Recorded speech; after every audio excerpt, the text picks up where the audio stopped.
동지 여러분 반갑습니다. 춥죠? 그래서 가능하면 제 강의 시간을 좀 줄여서 빨리 쉴 수 있도록 그렇게 하겠습니다.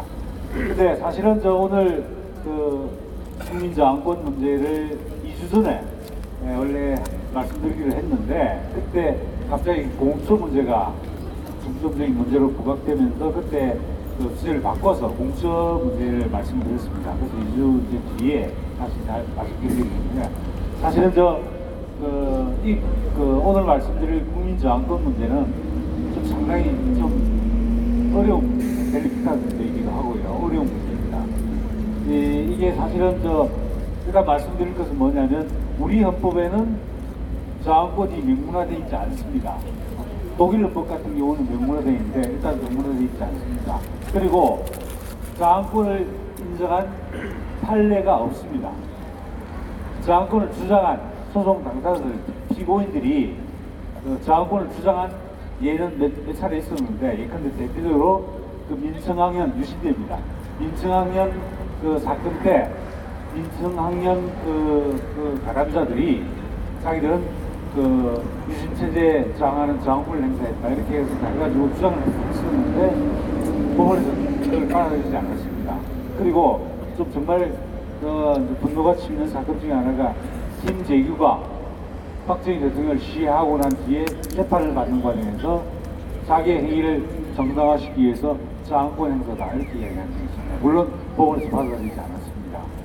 그래서 사실은 우리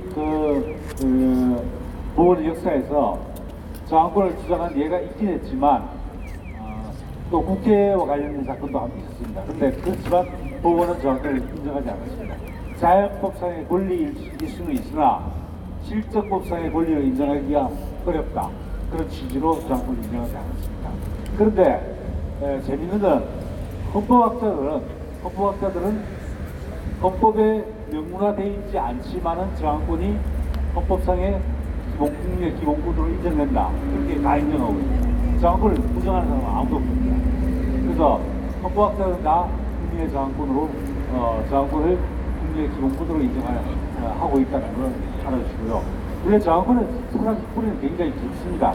이 뿌리는 중세 때부터 그걸로 올라가는데, 고대 말기부터 중세까지 그걸로 올라가는데, 그때 폭군이 등장을 하면 폭군을 추방하거나 또는 폭군을 죽일 수 있다라는 사상이 형성됐습니다. 그게 이제 폭군 방벌론이라고 하는 것인데, 그게 이제 저항권의 뿌리였습니다. 그런데 근대적인 의미에서의 저항권 사상이 이제 확립된 것은 사실은 영국의 존 로크라는 이제 정치철학자, 법철학자인데, 이 사람이 그렇게 생각을 했습니다. 뭐냐면, 정부는 국민이 만들었다는 거죠. 국민이 정부를 만들었는데, 만약에 그 정부가 주권자의 국민을 탄압하고 국민이 만들어 놓은 체제를 거부하거나 파기하려고 할 때, 그때 국민은 어떻게 해야 되느냐. 그때는 그 정부를 바꿔야 된다. 갈아치워야 된다. 무너뜨려야 된다. 타도해야 된다. 그런 주장을 존 로크가 체계화시켰습니다. 그게 사실은 근대적 의미의 저항권 사상의 완결된 형태입니다. 그리고 그 사상이 이제 어디로 건너갔냐면, 제일 먼저 건너간 것이 역설적에도 영국의 식민지였던 미국이었습니다. 그래서 1776년에 미국에서 독립선언이 나왔죠. 독립선언에 그 저항권 사상이 들어가 있습니다. 바로 영국, 식민지 봉국이었던 영국이 식민지 13개주를 그렇게 강압할 때, 그때 저항하는 독립전쟁은 바로 저항권 행사다. 이렇게 해가지고 그걸 독립선언에 문서화시켰고요. 그리고 이제 잘 아시는 1789년에 있었던 프랑스 인권선언에 마찬가지로 들어갔습니다. 그래서 압제에 저항할 권리가 들어가가지고 저항권이 그 뒤에 프랑스으로 이제 개성이 됐는데, 그래서 미국 독립선언과 프랑스 인권선언, 그리고 그 위에 프랑스 헌법, 이런 곳에서 이제 저항권이 이제 명문화됐고, 이제 그러다가 사실 저항권이 헌법상의 권리로 진짜 제대로 보장된 게 지금 독일입니다. 통일됐습니다. 지금 독일 헌법에서 명문화시켰습니다. 그게 뭐냐면 나치경 때문이었습니다. 나치경. 나치가 사실은 그 바이마르 공화국이라고 하는 민주주의 공화국을 사실 나치가 완전히 폭력적 수단을 통해서 바이마르 공화국을 완전히 파괴해버렸습니다. 그랬을 때 이 나치에 실망하는 독일 국민뿐만 아니라 유럽 많은 유럽인들이 전쟁으로 해서 엄청난 고통을 당하고 유태인 같은 경우는 집단 학살을 당했죠. 이건 바로 그 바이마르 공화국의 민주주의 헌법 질서 이걸 완전히 부정했다 이렇게 본 겁니다. 그리고 이제 결국 나중에 그 국민의 저항권으로 히틀러가 무너진 게 아니고 2차 대전을 통해서 무너졌죠. 그래서 사실 저항권의 활동이었다라고 표현할 수 없지만 나중에 이제 수도 기본법을 만들 때 나중에 저항권을 명문화시키자. 나치 같은 정권 그리고 또 공산주의 정권 이런 정권이 들어서서 국민주권주의를 부정하고 우리 자유민주주의 시장경제로 같은 헌법 질서를 부정하고 파괴할 때 그때 국민이 가만히 있어야 되겠냐? 그럴 수 없다. 그래서 헌법에 명문화시켰습니다. 그래서 독일 헌법은 지금 현재 저항권이 헌법상의 권리로 규정되어 있습니다. 근데 아까 말씀드렸다시피 우리 헌법에는 명문 규정은 없지만은 그 37조 1항에 이 규정이 있습니다. 국민의 자유와 권리는 헌법에 열거되지 아니한 이유로 경시되지 않는다. 이 조항이 있습니다. 이건 뭐냐면 헌법에 여러 가지 권리가 규정되어 있는데 규정되어 있지 않은 기본권도 규정되어 있는 기본권과 똑같이 보장을 받는다. 그 말입니다. 그 규정되어 있지 않은 기본권 가운데 하나가 저항권입니다. 그래서 이건 모든 헌법사들이 다 인정하고 있고 다만 법원에서는 그걸 아직 적용한 판례가 없다라는 거 말씀드리고요.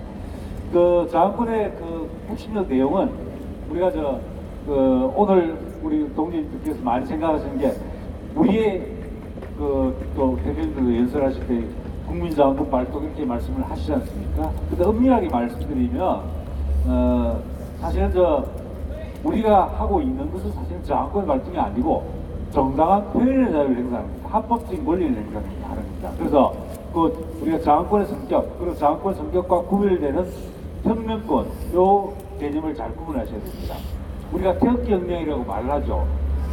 그러면 저항권이라고 이야기를 합니다. 그래서 사실은 용어가 끌리고 있죠. 근데 정치적 도로서 충분히 의미가 있습니다. 근데 법적으로는 원래 저항권과 혁명권은 전혀 다른 겁니다. 저항권은 뭐냐면 기존에 헌법 질서가 있죠. 헌법 질서가 있는데 권력자가 국가 권력이 기존의 헌법 질서를 파괴하려고 했을 때 창당권 파괴했을 때 그때 그 파괴된 원래의 헌법 질서로 되돌아갈 때 원래의 질서를 회복하는 거. 근데 우리 식으로 말하면 자유민주주의 시장경제 질서를 파괴하는 좌파 세력들이 있을 때 그 좌파 세력들에 대해서 폭력적으로 저항해서 원래의 자유민주주의와 시장경제 질서를 회복하는 것. 그게 저항입니다. 그게 저항권인 겁니다. 근데 혁명권은 뭐냐면 혁명권은 그야말로 근데 좌파들이 하는 거죠. 자유민주주의와 시장경제 질서를 파괴하고 그게 민주주의, 사회주의, 계획경제 이런 것을 도입하려고 하는 것이 혁명입니다. 법학적으로는 그렇습니다. 헌법적으로 그렇게 이야기합니다. 기존의 헌법 질서를 무너뜨리고 새로운 헌법 질서를 수립하려고 하는 것이 혁명입니다. 그리고 저항은 뭐냐면 기존의 헌법 질서가 국가 권력에서 파괴됐을 때 그 파괴된 헌법 질서를 회복하는 것. 그게 저항입니다. 그래서 헌법학에서는 저항권과 혁명권을 엄격하게 구분합니다. 저항권은 그래서 구분한 이유는 뭐냐면 저항권은 어떤 간에 기존의 헌법 질서를 회복하려고 하는 것이기 때문에 그걸 처벌할 수가 원래 없는 겁니다. 처벌할 수가 없다고 보는 겁니다. 그런데 혁명은 다르죠. 기존 질서를 헌법 질서를 뒤엎으려는 거기 때문에 기본적으로 반역입니다. 반역. 우리 지금 막 내란죄는 내란죄. 그래서 기본적으로 혁명권의 경우에는 혁명권을 주장하는 학자도 있긴 합니다만 혁명권의 경우는 성공하면 진짜 혁명이 이루어야 되는 거고 실패하면 그 말을 반역자죠. 그렇게 됩니다. 그래서 저항권은 뭐냐면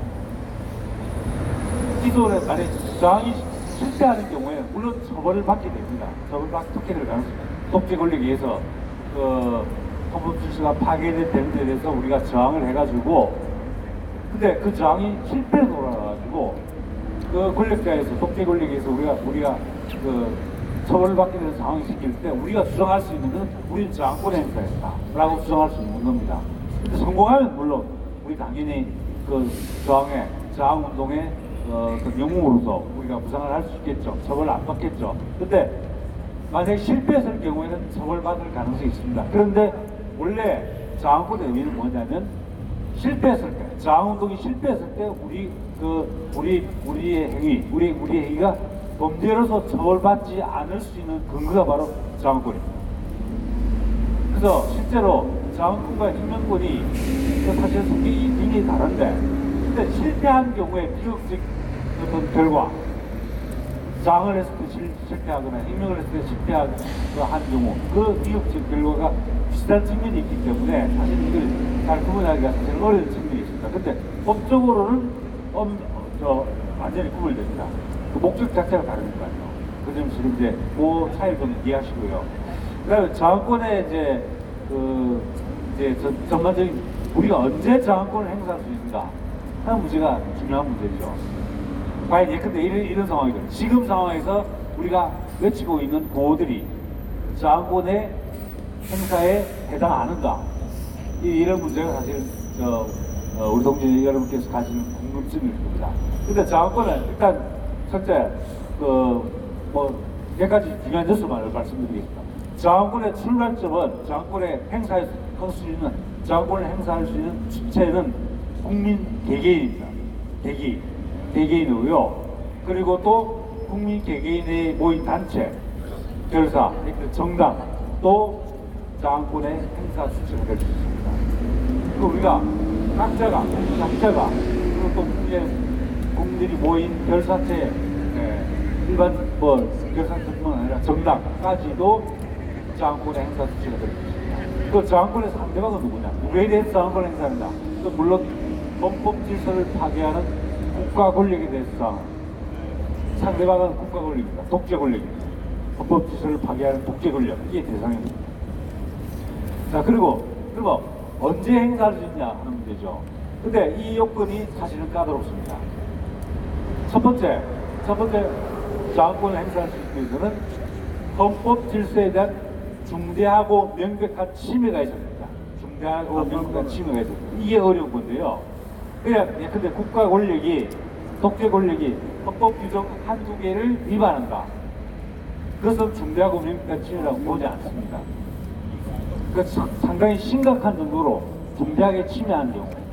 그래서 가령 예를 들어 이런 경우가 있었습니다. 근데 만약에 독재 권력이 우리 공화당 같은 그 자유민주주의와 시장경제를 수호하기 위해서 그 투쟁하는 정당에 대해서 완전히 정당 활동을 전면적으로 금지시키고, 그리고 우리가 예컨대 고발을 하고 소송을 제기하고 해도 그 사법부가 전혀 기능을 못 해주는 경우, 수사기관이나 재판기관이 전혀 기능을 못할 때, 그런 경우에는 어떻게 말하면 헌법 질서에 중대한 침해가 있다고 볼 수 있습니다.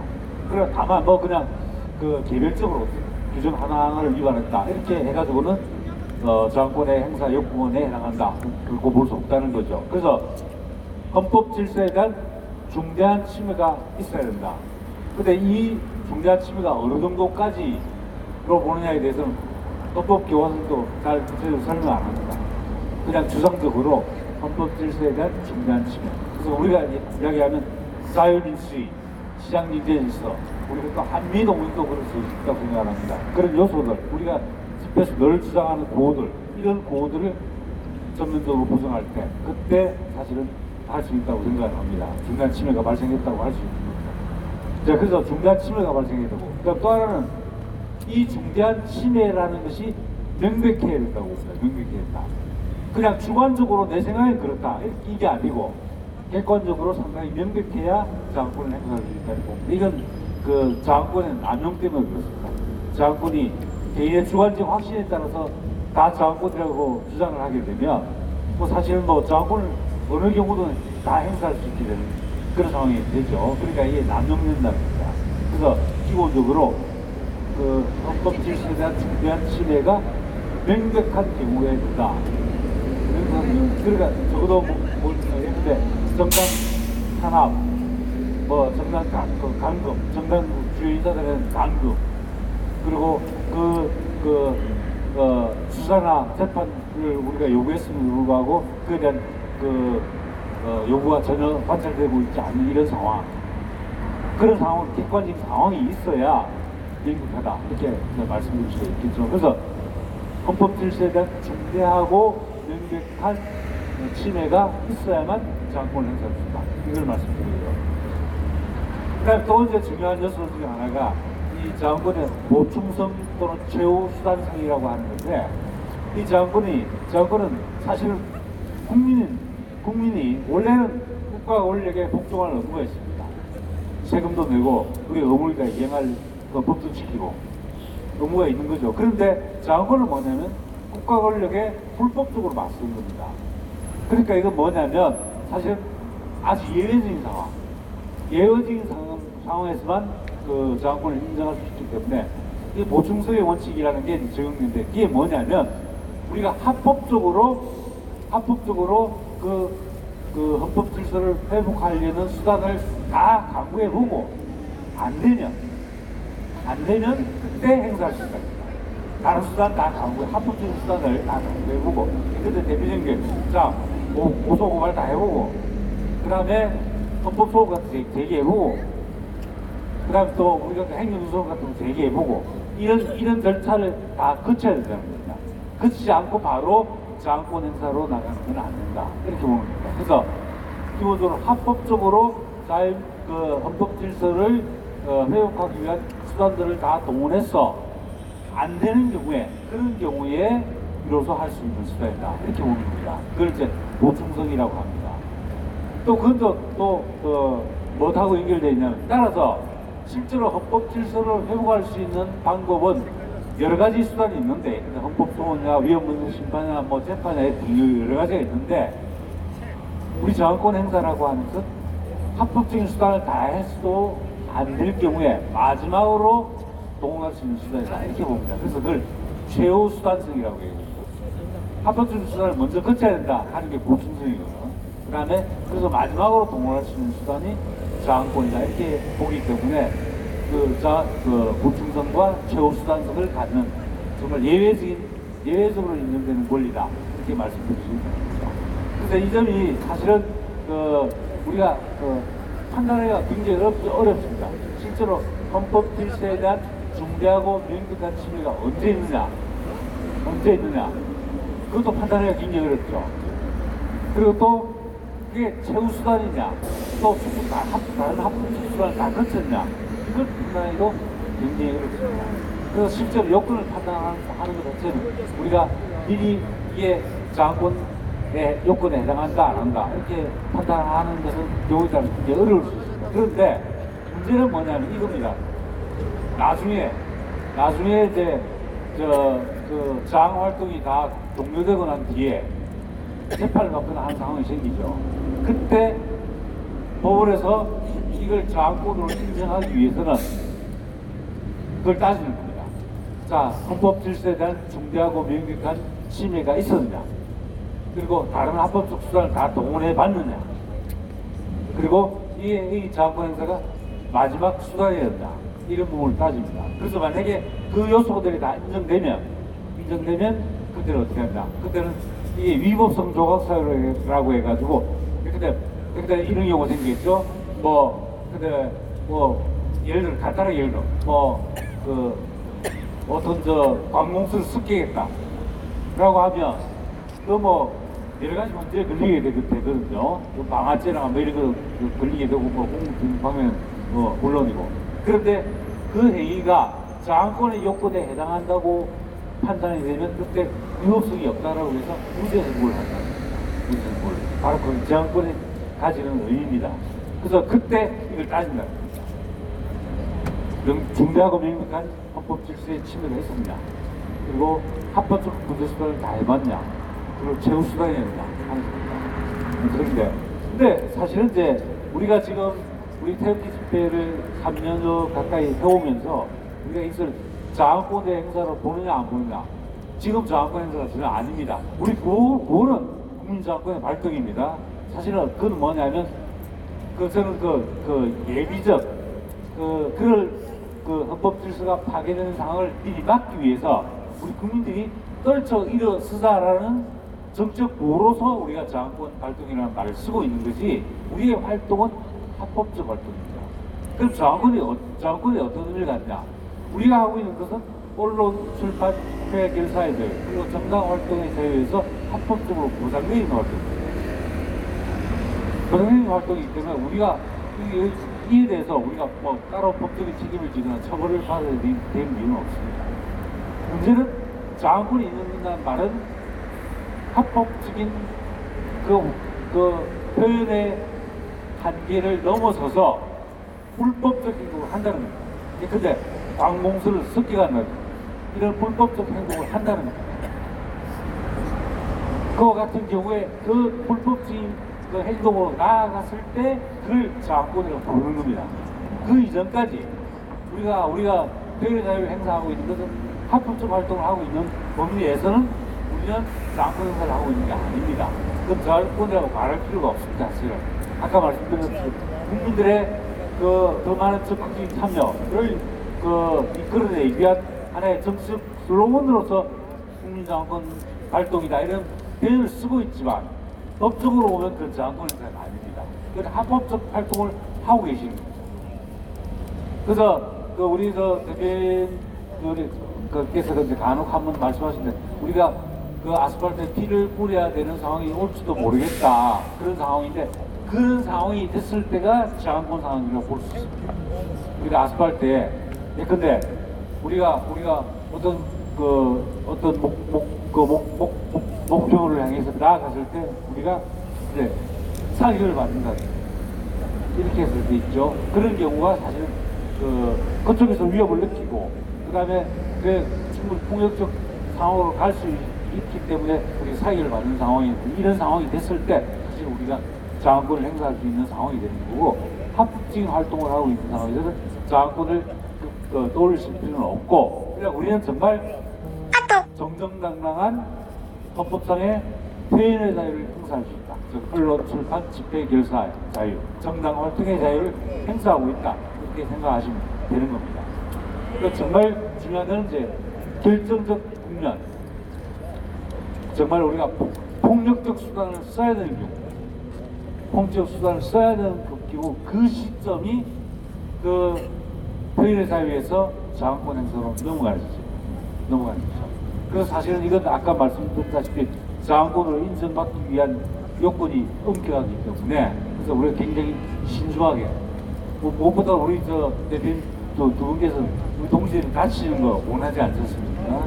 그리고 우리가 불필요하게 우리가 이렇게 유혈 사태를 유발할 필요는 없지 않습니까? 우리는 평화적으로 합법적으로 활동을 하고, 정말 도대체 이게 더 이상 저항하지 않고 가만히 있다가는 대한민국의 자유민주 질서가 무너지겠구나 하는 그 시점에 아마 그런 저항권 행사를 해야 되는 상황이 오게 될 것 같습니다. 그래서 그 상황이 저는 문재인 좌파 독재 정권이 그런 상황을 만들지 않기를 바랍니다. 그건 정말 큰 불행입니다. 큰 불행이고, 그건 우리 대한민국으로서 불행이기도 하고, 동시에 문재인 좌파 독재 정권으로서 불행이기도 합니다. 그러니까 저는 그런 사태가 오기 전에 문재인 좌파 독재 정권이 자유민주적 기본 질서를 수호하기 위해서 퇴진하는 게 맞다고 생각합니다. 퇴진하는 게 맞다고 생각하고, 우리 사실 저항권이라는 게 사실 어떻게 말하면 경우에 따라서는 굉장히 어떻게 말하면 우리 정당한 권리인 것처럼 이렇게 또 그리고 또 설득이 있고 호소력이 있는 것처럼 보이는데, 사실은 유혈사입니다. 그래서 그런 사태가 사실은 법적인 법안을 전공하는 입장에서 보면은 사실은 그게 정말 우리의 권리긴 하지만 그 권리를 행사하는 사태가 자체가 비극적입니다. 저는 그 사태가 오지 않았으면, 좋겠다 그런 생각을 하고, 그래서 우리가 정말 평화적이고 합법적으로 우리의 자유민주주의, 시장경제 그리고 한미동맹을 지켜서 대한민국을 바로 세우는 그런 경로로 그 전국이 흘러갔으면 좋겠습니다. 흘러갔으면 좋겠고, 그렇다고 해서 우리가 외치는 구호가, 그렇다고 해서 폭력수사를 안 쓰고 우리가 구호를 외치는 것은 그렇게 온순하게 겁먹을 필요 없습니다. 우리는 다 문재인 좌파 독재는 타도 당연히 주장해야 됩니다. 문재인 퇴진 다 당연히 주장해야 됩니다. 저런 구속 다 주장해야 됩니다. 그래서 우리가 말로 표현하는 것, 그것은 기본적으로 표현의 자유의 의미, 자권의 기본적으로 행동입니다. 행동이기 때문에 사실은 그 합법성의 틀을 넘는다고 말씀드렸죠. 행동이기 때문에 사실은 물리적 충돌 불가피합니다. 한마디로 공권력과 부딪히게 된다는 거죠. 그런 사태입니다. 그래서 그런 사태 이전에 우리는 문재인 좌파 독재 정권이 퇴진하도록 만드는 것, 합법적 수단, 평화적 수단을 통해서 문재인 좌파 독재를 스스로 물러나도록 만드는 것, 그게 최선책이다 그렇게 생각을 하고, 저항까지 넘어가는 건 오히려 플랜 B 내지는 차선책이다 이렇게 말씀드릴 수 있다는 거죠. 그래서 저는 사실은 이 저항권 말씀을 해달라고 우리 박태우 최고위원님께서 말씀하시니까 이게 사실은 좀 약간 찬물기 없는 내용일 수도 있다 그런 생각을 했기 때문에 약간 망설였지만 어떤간에 법적으로 정리를 해야 되기 때문에 알고 계셔야 되기 때문에 제가 말씀드립니다. 하여튼 그래서 동지 여러분께서 구분을 하셔야 될 거는, 정치적 슬로건으로서 국민저항권의 발동은 실제로 저항권이 행사되는 폭력적 사태가 일어나지 않게끔 다수의 국민들이 평화적인 집회에 참석하셔가지고 문재인 정권이 스스로 물러나게 만드는 것, 그게 바로 국민저항권 발동의 의미입니다. 정치적 슬로건으로서의 그런 의미로 국민저항권 발동을 이해해 주셨으면 좋겠고, 근데 법적인 의미에서의 국민저항권은 아까 말씀드렸다시피 공권력과 독재 권력과 물리적 충돌을 일으킨 겁니다. 이런 사태가 나는 겁니다. 그것이 나중에 성공하게 되면 우리 저항은 성공하고 물론 처벌을 안 받게 되겠죠. 그러나 실패하게 되면 어떻든 간에 독재 권력에 의해서 재판을 받게 됩니다. 그때 우리가 주장할 수 있는 근거가 뭐냐? 우리가 공권력과 물리적 충돌을 했는데 그 충돌을 정당할 수 있는 근거가 저항권이다. 그래서 우리는 위법성이 있기 때문에 처벌할 수 없다 이렇게 주장할 수 있다는 겁니다. 근데 어떡하네? 그래서 사후적 결과는 어떡하네? 비극적입니다. 희생자가 나와야 되고, 희생자가 나올 수밖에 없고, 또 심지어 재판 과정까지 거쳐야 되는 문제가 있기 때문에, 그래서 제가 생각할 때는 오히려 우리 합법적이고 평화적인 틀 내에서 우리 많은 국민들이 오셔가지고 문재인 퇴진을 외치고, 그래서 국민들의 요구에 의해서 문재인 좌파 독재자들이 스스로 물러나는 이 사태, 그래서 이런 사태가 발생하지 않는 사태, 이런 사태가 사실은 가장 바람직한, 그래서 저항권을 행사하지 않으면서 저항권의 효과를 얻는 거죠. 저항권을 물리적 충돌은 발생하지 않으면서 저항권의 목적, 그러니까 뭐냐면 헌법 질서의 회복이라는 목적, 저항권을 행사하지 않으면서 저항권의 목적을 달성하는 것, 이것이 더 최선이다 생각하고, 근데 사실은 이게 이제 우리가 좀 낙관적으로 생각하셔도 좋을 게, 저항권을 행사했을 때 우리가 정말 공권력하고 독재 권력하고 묻혀가지고 우리가 희생을 당하고 처벌을 받고 하는 상황이 생길 때 저항권으로 인정받지 못하면 그런 가능성이 생길 수 있습니다. 그런 가능성이. 독재가 더 공고하려면 그렇게 되겠죠. 그래서 사실은 그 측면에서 정말 그나마 굉장히 우리에게 좀 좋은 환경이 마련되어 있다고 보는 게, 이번 미국 갔다 오셔서 그렇지만은 지금 공산권, 전체주의권이 거의 몰락해가는 상황이 있다고 봅니다. 개인적인 판단은. 몰락해서 갈 상황이 있다고 보고, 그 다음에 그 얼마 전에 기억을 하시겠지만 미국에서 그 한국 정부라는 말을 쓰지 않고 문 정부라는 말을 썼죠. 그래서 그런 말을 썼지 않습니까? 또 이번에 우리 최고위 교수 갔다 오시거든요. 미국 쪽에서는 확고하게 대한민국과 문재인 정권을 구분해서 인식하고 있다라는 거죠. 그 바로 뭘 이야기하냐면 문재인 정권이 그 독재 정권으로서 국민과 정치를 탄압하는 정권일 수 있다.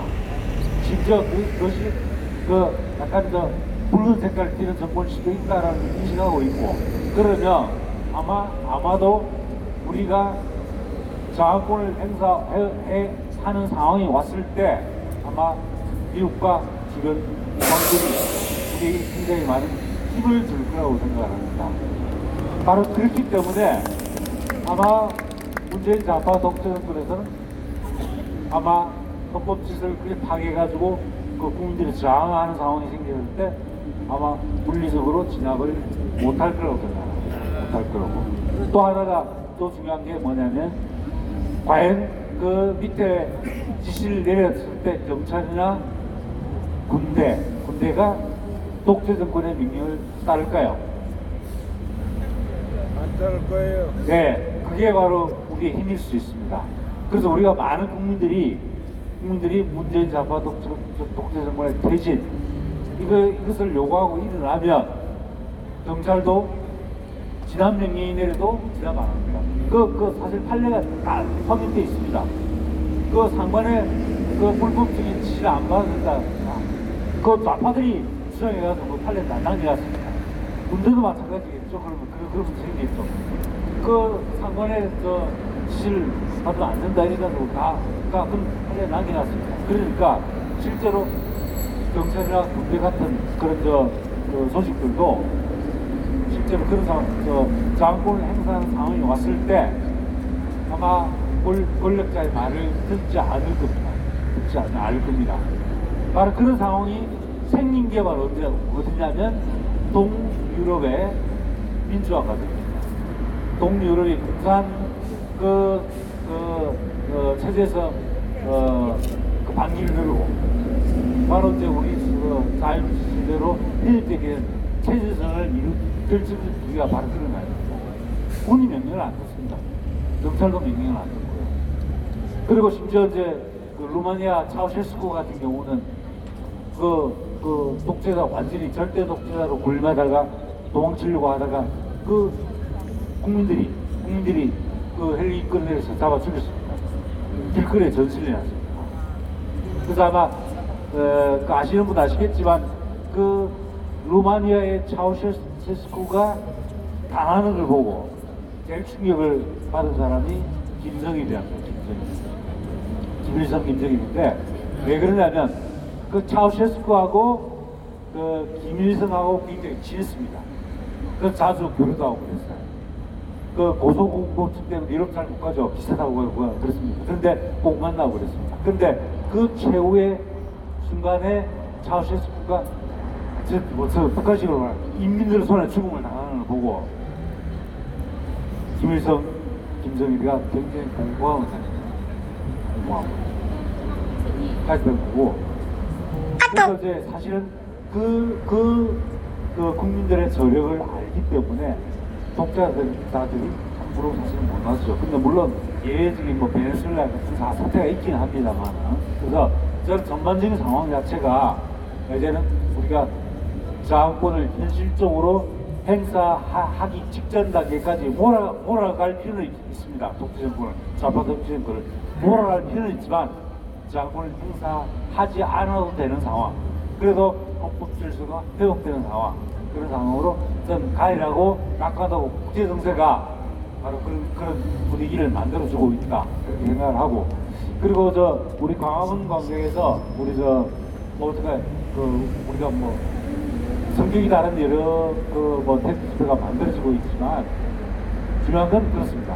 일단 성격을 가지고 문재인이가 겁먹고 안 먹고 차이는 있지만은 어떡하네, 택기가 그런 확장성을 가진다는 것에 대해서 문재인 정권은 굉장히 두려움을 가질 거라고 봅니다. 두려움을. 우리가 그 구체적인 성격을 따지지 않더라도 자체가 굉장히 두려움이 들죠. 그래서 우리가 그런 상황을 만들어가면 우리가 장악권을 행사해야 되는 그런 극단적 상황까지 오지 않고도 우리가 법 질서를 회복할 수 있다.